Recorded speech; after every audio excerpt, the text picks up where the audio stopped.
Okay, guys, here is Mont Tremblant race recap, take like 300. um, Great race. It was my fourth full distance Ironman. I've done 2 halves and two Olympics and 1 sprint, I think. So I've been doing triathlon in total for 2 years. So fairly new. Kind of jumped right into the full distance pretty quickly. I hired a coach last February, and hired a nutritionist this spring, and have just made a lot of gains, and it's been going really well. You're gonna probably see my dogs in the background, and hopefully they're quiet. But let's give a race recap. Mont Tremblant is in Canada, up on the eastern part, near, I think it's closer to Montreal. Yeah, we flew into Montreal. Actually, we were supposed to fly in, we left Friday morning. We weren't there as long as we wanted to be because we didn't want the kids to miss out on too much school, because we did take them out Friday, Monday, and Tuesday. So they went to school on Thursday. Friday morning we left early. Flew into Minneapolis. Our flight was delayed, which then delayed our flight to Montreal. We missed that flight. We ran through the airport. My kids did great. They did not complain, but we were dying and we just barely missed it. So we had to figure out another flight. Well, that meant Friday was the last day for athlete check-in, and I was kind of panicking. But that's okay. They actually have, they don't really announce it, but there is a number that they make really hard to find. I called, explained the situation, that I was going to make it to athlete check-in. They made space for me I had a 1-hour window on Saturday morning that I couldn't miss. So at the same time, the 70.3 was checking in. They also had a place for the late 140.6 check-ins, which was me. Yeah, so the half was actually supposed to be early in the season. There goes one of my dogs. I have 3 here today. She's gonna come down. So anyway, took a deep breath. We caught another flight that day to Montreal just an hour or so later, which I think was pretty lucky considering we were going out of the country. And then we got to our plate. It was a 2-hour drive to Mont Tremblant, where we were staying. So it was about like 7:30 before we finally got there. Got unpacked, unwound. And then the next day was Saturday, and it was a full day because race day was Sunday. It was a full, busy day. When you only have one day to prepare, it's busy, and we had the kids with us. So thankfully, they're old enough they were able to stay in the Airbnb without having we didn't have to tow them everywhere with us. But I didn't even get the practice swim in. I didn't get to ride the bike course at all, which I like to do. So all those extra things that I'd really like to do, we didn't have time for. As I got up, checked in. I think we went to see the swim course. I had to get my bike looked at because it was having shifting issues again. And then I couldn't check my bike in until that was done. So once that was done, then I took it out for a quick test. I didn't have time to even do my scheduled bike ride that day that my coach had for me. I just took it out long enough to test and make sure the shifting was working, which it was better. They ended up putting a new chain on it because I thought that was the issue. However, still having issues, but I figured out a way around it. I have to just shift kind of unnaturally, different than I normally do. And it's kind of hard to explain, but that's what I had to do the whole race. I just had to anticipate the hills, how hard it was going to be, and then I would shift accordingly, kind of opposite of what I normally do. So that kind of slowed me down a little bit. But anyway, there was a lot to do. Once I finally got myself checked in, my bike checked in, all of that, then it was kind of like 2-3 o'clock in the afternoon. I needed to get my hair braided. Thankfully, for the Facebook pages, I found somebody to braid my hair. And that was awesome because I like the double French braids just work really well for me. So I got that done, and then we decided to have an early dinner. So like at 4 o'clock, we went and had pizza, pasta with the kids, and just kind of enjoyed that and walked around the town a little bit. And then it was honestly back home to chill out. We played some games with the kids, and I went to bed super early. I took melatonin, and I think I was in bed by like 8, because I like to get up super early on race morning. Stupidly early. It was like 3:30. I get up because I even here at home, I have to like have my coffee and wake myself up slowly. So I gave myself a whole hour and a half. Plus, I need to calm my nerves. I give myself extra time to calm my nerves on race day.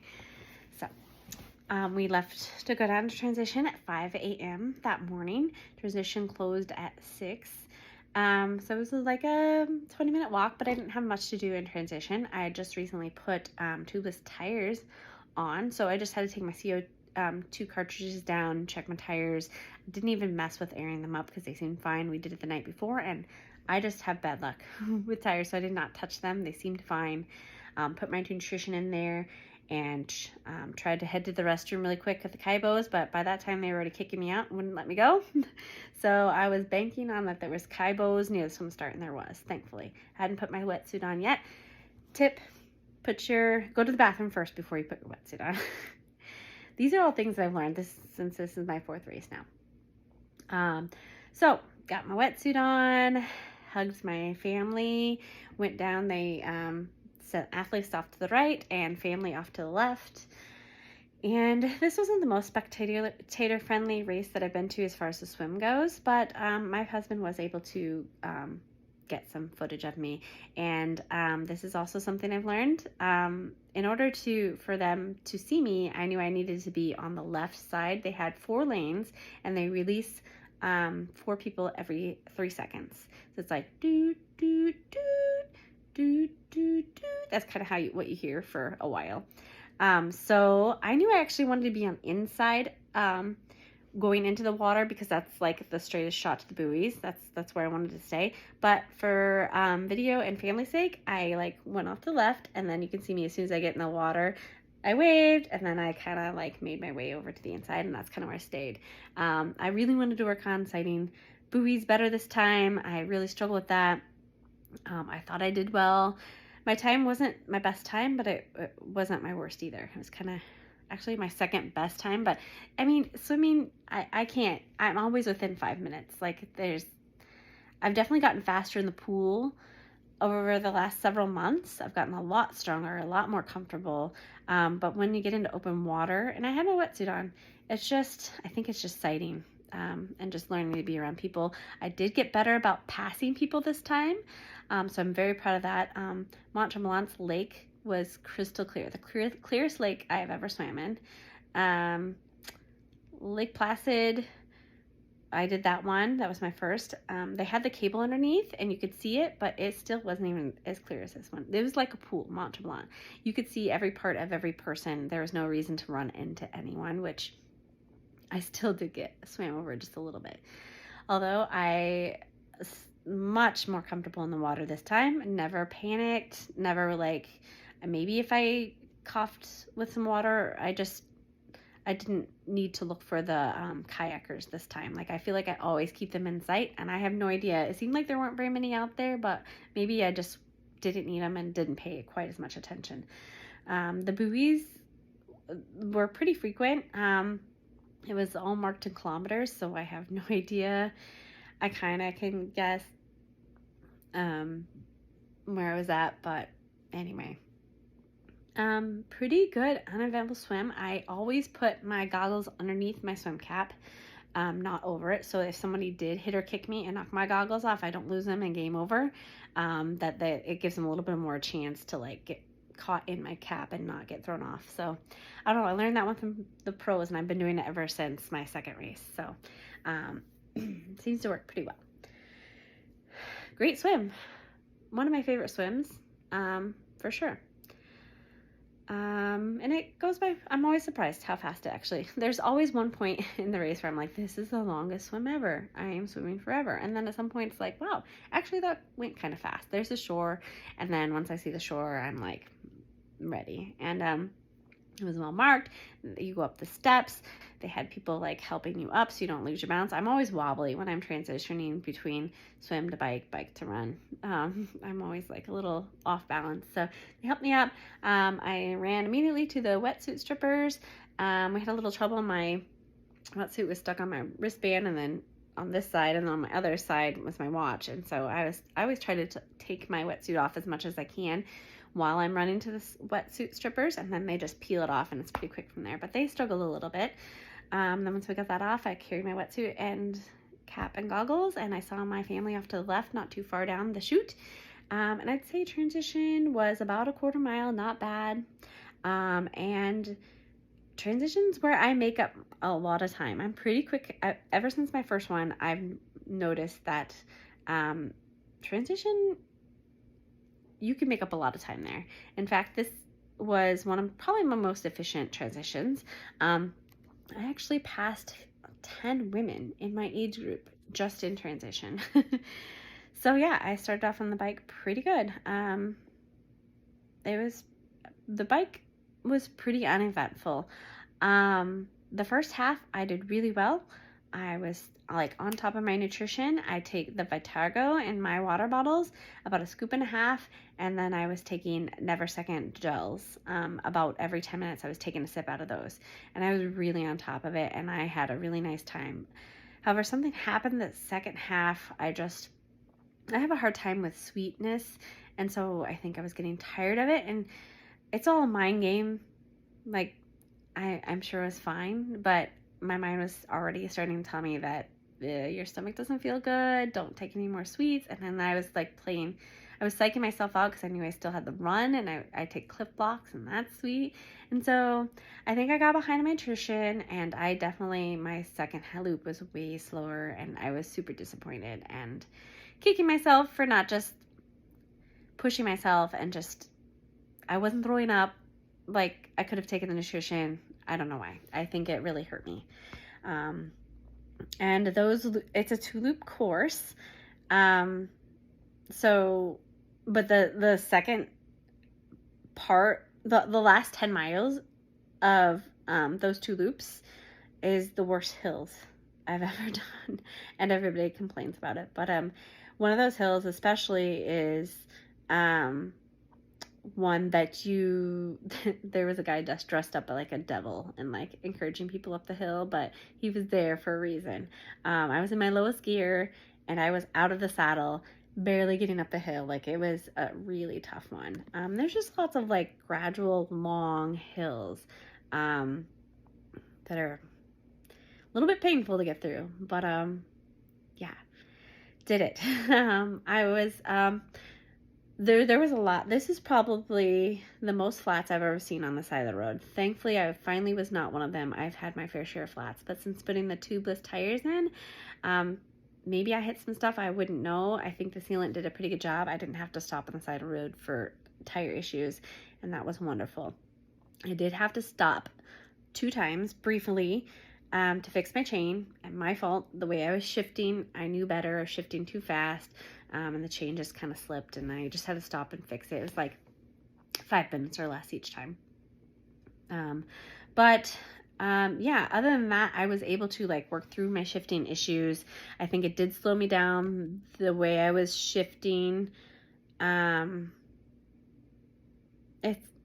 not able to describe it, but it definitely slowed me down a little bit. And I can't figure out what I need to do with my bike to get it to cooperate with me. Every race, the last 3 times, I've taken it to the QR shops to get it looked at, and it seems to be okay. But then I get out there, and it's like, if I don't shift in a certain way, my chain falls off and it jams, and it costs me a lot of time. So I was able to work around it this time. So those things kind of slowed me down. I stopped once along the way to go to the bathroom quick. And then I did stop at the halfway point to get my special needs bags. And for those of you who are new with the full, you will have, that's different than half. You will have a special needs bag halfway through the bike and halfway through the run. And most people put at least nutrition in it because you can only carry so much. Band-aids, sunscreen, chapstick, whatever. I usually just stop for chapstick. I don't tend to need sunscreen. I put it on in the morning in T1, and since I have a pretty good base tan, I don't burn. I don't need it, so I don't take the time. So all I do is give them my bottles, which plan on never seeing them again. Lake Placid is the only race that I ever got my special needs bags back. The other three, and you don't see them again. So take bottles if you're carrying your own nutrition that you don't want to see again. I fill them all out the night before. I fill them all up the night before with my nutrition, all ready to go. Put the salt in it, and then I carry them down in my special needs bag. And then, yeah, so that's all I had to do in the bike. I was pretty tired, especially the last 10 miles was pretty awful, but I knew it was towards the end. I knew I was going to see my family soon, so I made it through. Time wasn't what I wanted, but it was still better than I thought. So this is how my triathlon goes. Swimming is my weakest.